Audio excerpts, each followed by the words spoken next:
ونصلي ونسلم على رسوله الكريم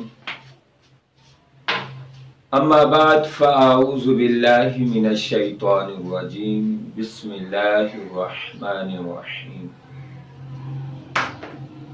اعلموا أنما الحياة الدنيا لعب ولهو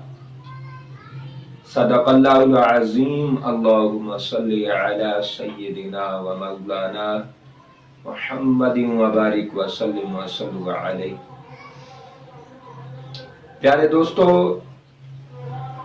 آج کی گفتگو مال کے حوالے سے کرنا چاہتا ہوں۔ مال، اللہ سے وہ مال مانگیں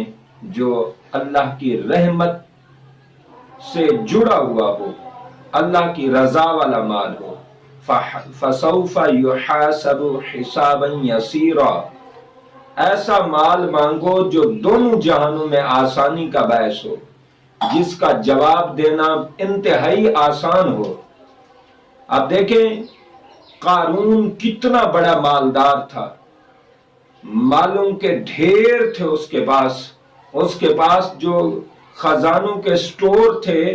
ان سٹور کی جو چابیاں تھیں، وہ چابیاں اٹھانے کے لیے اس نے کئی ہزار اونٹ رکھے ہوئے تھے، صرف چابیاں اٹھانے کے لیے، اور اندر سٹور میں پھر سامان۔ یہ آپ سوچ بھی نہیں سکتے، اتنا وہ صاحب ثروت، صاحب دولت، اتنا مال جائیداد اس کے پاس۔ وہ کوئی پہلے امیر نہیں تھا، وہ کوئی پہلے کوئی رئیس اعظم نہیں تھا، کوئی بڑا کبیر نہیں تھا۔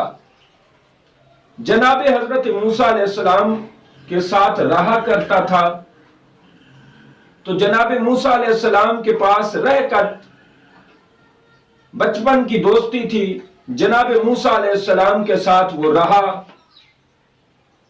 اور جناب حضرت موسیٰ کلیم اللہ نے آپ نے اس کو کیمیا کا علم دے دیا۔ کیمیا جو آپ سائنس میں پڑھتے ہیں، تانبا، سونا، چاندی، اس طرح کی چیزیں بنانا، تو یہ چیزیں جب وہ بنا کر بڑا مالدار بن گیا، بڑا صاحب ثروت بن گیا، تو اس وقت حضرت جناب موسیٰ علیہ السلام آپ کی شریعت میں زکوٰۃ کا نظام متعارف کرایا گیا۔ اللہ نے زکوٰۃ فرض کر دی، اور زکوٰۃ شروع میں بڑی آسان تھی کہ 1000 میں سے 1 دینا ہے، 1000 روپے میں سے 1 روپیہ دینا ہے، اتنی آسان زکوٰۃ۔ تو جناب حضرت موسیٰ کلیم اللہ علیہ السلام آپ اس کے پاس تشریف لے گئے اور جا کر کہا کہ اے قارون، رب نے زکوٰۃ کا مطالبہ کیا ہے کہ مسلمان زکوٰۃ دیں، اور ایک امیر غریب کا خیال کرتے ہوئے زکوٰۃ دیں، تاکہ متداول اور متوازن اور اللہ رب العالمین کے کرم سے اور اس نظام سے سارا معاشرہ متداول معاشرہ ہو جائے، متوازن معتدل معاشرہ ہو جائے۔ تو جب بات کی تو قارون نے کہا اچھا میں سوچوں گا۔ اب قارون نے جب حساب لگایا، حساب لگانے کے بعد حضرت جناب موسیٰ علیہ السلام کے خلاف اس نے سازش شروع کر دی، پلاننگ شروع کر دی، پروپیگنڈا شروع کر دیا، اور یہ پیسے والوں کا اہل علم کے ساتھ اور اللہ کے برگزیدہ بندوں کے ساتھ عداوت اور بغض اور تعصب اور پروپیگنڈا کا سسٹم یہ شروع سے آ رہا ہے۔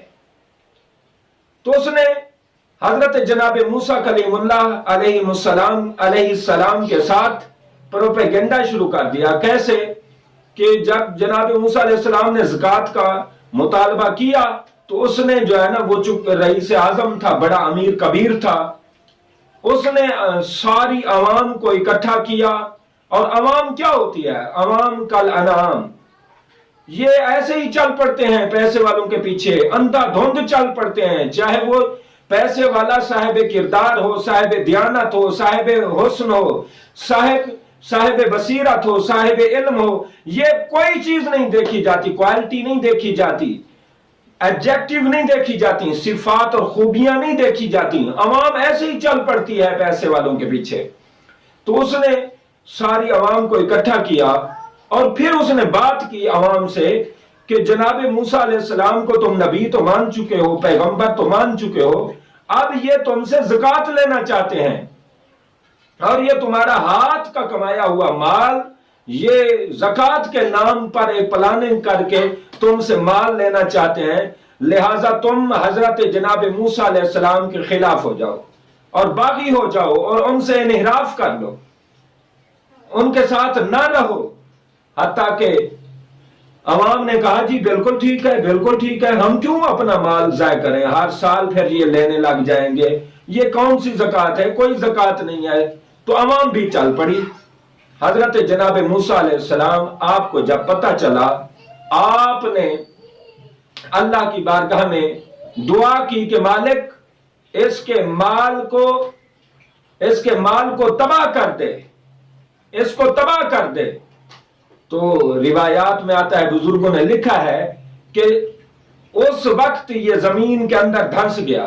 جناب حضرت موسیٰ علیہ السلام نے وارننگ دی عوام کو کہ جو قارون کے ساتھ ہے وہ قارون کے ساتھ ہو جائے، جو میرے ساتھ ہے وہ میری ٹیم میں شامل ہو جائے۔ تو اس طرح جو قارون کے ساتھ تھے، اور قارون وہ زمین کے اندر جناب موسیٰ علیہ السلام نے دعا کی تو وہ زمین کے اندر دھنس گئے، پاؤں دھنس گئے، لیکن انہوں نے پیسے کی لالچ اور پیسے کی ہوس اور حرص کو نہ چھوڑا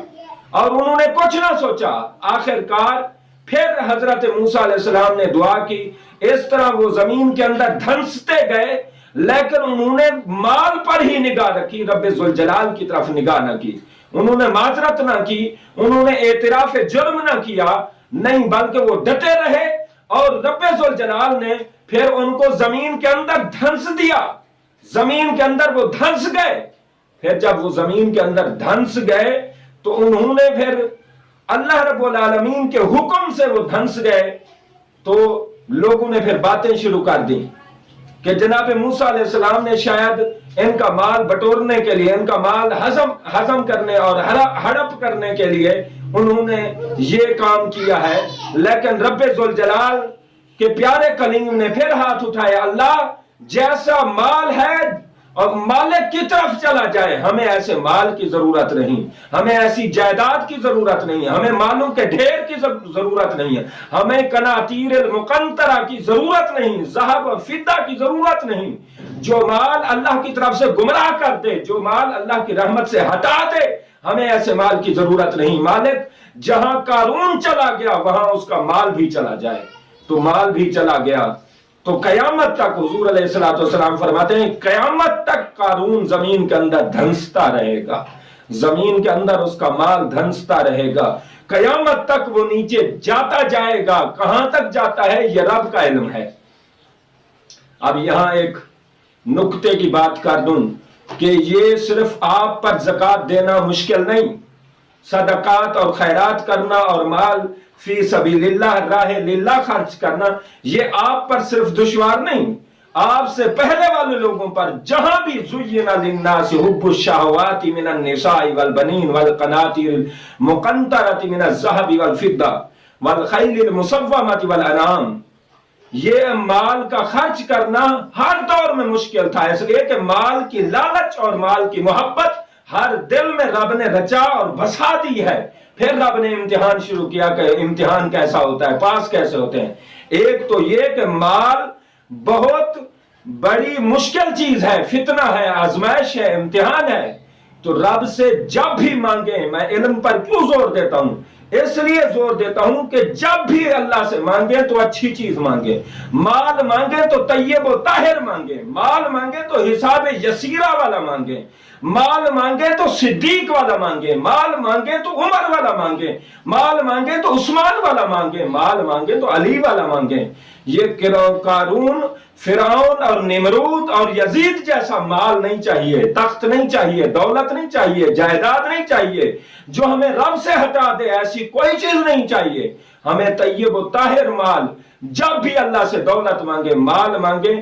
تو ایسا مانگیں کہ مالک وہ مال دے جو پاکیزہ ہو، طیب و طاہر ہو، جو مال حساب یسیرہ والا ہو، جو مال تجھے پسند ہو، جو تیری رضا کا باعث، تیری عبادت کا باعث بن سکے، وہ مال عطا کر۔ تو ایک تو یہ پوائنٹ ہے کہ مال مانگیں تو اللہ سے اچھا مال مانگیں،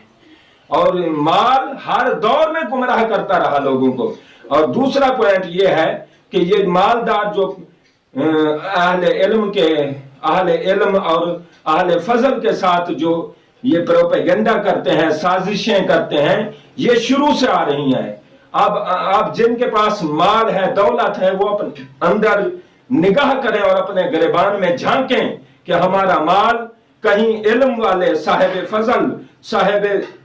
ہنر، اللہ رب العالمین نے جن کو عزت بخشی ہے،